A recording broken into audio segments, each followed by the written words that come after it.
देखिए, बीजेपी को अगर आप हल्के में ले रहे हैं तो मेरे ख्याल से हमारी राजनीतिक पढ़ाई बहुत कम है। बीजेपी के पास इस समय दो ऐसी नीतियां हैं जो 2024 के इलेक्शन में बड़ी भूमिका निभा सकती हैं। मैं पहले स्पष्ट कर दूं, मैं किसी पार्टी के पक्ष में नहीं हूं, मैं न्यूट्रल हूं और मैं बहुत एंजॉय करता हूं न्यूट्रल होने को। बीजेपी के पक्ष में तो राष्ट्रवाद है ही, और जैसे जैसे राष्ट्रवाद होगा, हिंदू मुस्लिम होगा, बीजेपी को लाभ होगा। इलेक्शन में अभी तो करीब 7-8 महीने हैं, 6-7 महीने हैं। कई ऐसी चीज़ें हो सकती हैं, भारत पाकिस्तान के विवाद हो सकते हैं, चीन से हो सकता है, जो फायदा पहुंचाएगा। असली चीज़ जिस पर ध्यान नहीं है, अगर आपने ध्यान दिया हो तो एक कमीशन है जिसको रोहिणी आयोग कहते हैं।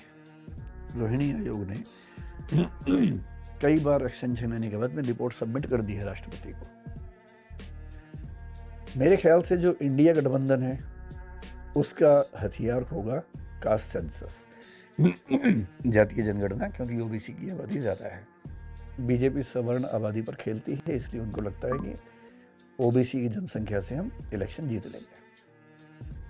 बीजेपी के पास दो हथियार हैं। पहला, जैसा कि मैंने कहा कि 2009 और 19 के बीच में उनका ओबीसी वोट बैंक काफ़ी बढ़ा है। दूसरा, रोहिणी आयोग। रोहिणी आयोग की रिकमेंडेशन से भी बाहर आई नहीं है, ब्रीफ कुछ चीज़ें बाहर आई हैं, अगर आपने पढ़ाई होगा। उसमें एक बात बड़ी इंटरेस्टिंग है। पहली बात तो ये कि ओबीसी की जातियां कितनी हैं। काका कालेलकर आयोग ने ओबीसी जातियों की संख्या 2399 बताई थी, 2400 मान लीजिए। मंडल कमीशन ने 3700 कुछ बताई थी, ये जातियों की संख्या है। केंद्र में जो जातियां ओबीसी में आती हैं उनकी संख्या 3000 के आसपास है, लेकिन कुल ग्रुप्स आप 6000 मान सकते हैं, जो कास्ट सब कास्ट मिला के।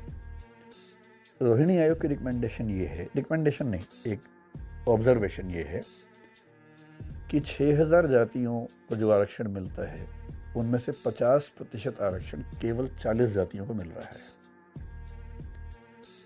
ये 40 जातियां वो हैं जो ओबीसी वोट बैंक का ठीक ठाक हिस्सा हैं, लेकिन ध्यान रखना है वो 63% में से उनकी आबादी मुश्किल से 15% के आसपास होगी, बहुत हुआ तो 20 होगी।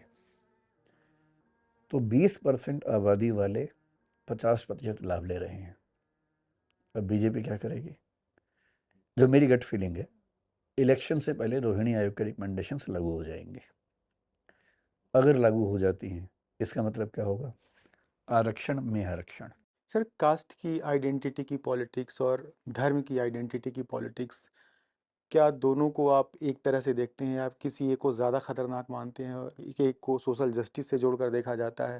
जैसे धर्म की जो धार्मिक बहुसंख्यकवाद को लोग सांप्रदायिक राजनीति कहते हैं, जातीय पहचान की राजनीति को लोग सोशल जस्टिस से जोड़ते हैं। क्या ये आपको तर्क सही लगता है? मेरे ख्याल से जाति वाली राजनीति में खतरा कम है धर्म की राजनीति से, लेकिन ये बात एब्सोल्युटली सही नहीं है। अगर किसी समाज में किसी धर्म का प्रोसिक्यूशन हो रहा हो, उस समाज को धार्मिक राजनीति भी करनी चाहिए। ऐसे ही जाति के मामले में ये सोचना कि जाति हमेशा सोशल जस्टिस की राजनीति, ऐसा नहीं है।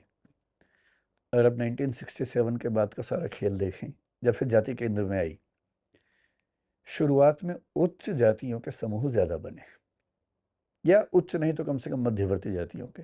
जैसे अजगर एक बहुत प्रसिद्ध समूह हुआ था, जिसमें अहीर, जाट, राजपूत, गुर्जर ये समुदाय मिलकर एक हुए थे। ये दलित समाज तो नहीं था।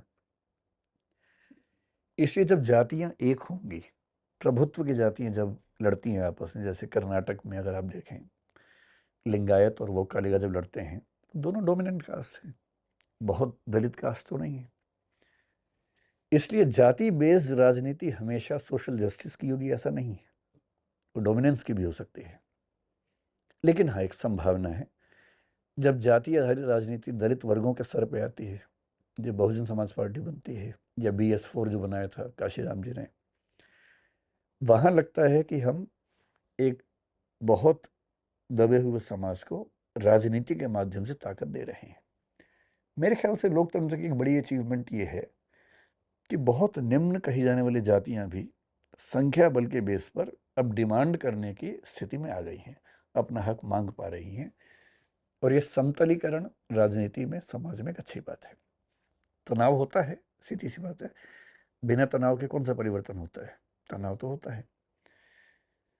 लेकिन जाति की राजनीति से बेहतर राजनीति भविष्य में होगी गरीब की राजनीति, क्योंकि गरीब में निम्न जाति भी शामिल हो जानी चाहिए। हालांकि मैं ये नहीं कह रहा हूँ, मार्क्सिस्ट पर्सपेक्टिव ये है कि आर्थिक आधार पर सारे फैसले हो जाते हैं, मैं वो नहीं मानता हूँ।